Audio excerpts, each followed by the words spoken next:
నమస్కారం ఘంటారావానికి స్వాగతం. ముందుగా ప్రధాన అంశాలు. కాజీపేటలో కేంద్ర మంత్రి అశ్విని వైష్ణవ్ పర్యటన.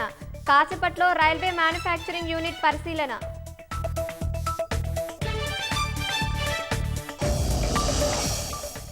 బీఆర్ఎస్ నుంచి బయటకు రావడానికి అనేక కారణాలున్నాయన్న ఈటెల.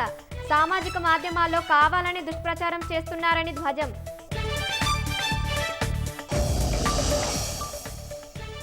చందు నాయక్ హత్య కేసులో 5 నిందితులు అరెస్టు. 9 మందిపై ఎఫ్ఐఆర్ నమోదు చేసిన పోలీసులు.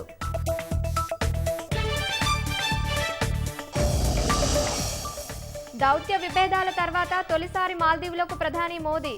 ద్వైపాక్షిక వాణిజ్య సంబంధాల బలోపేతమే లక్ష్యంగా పర్యటన.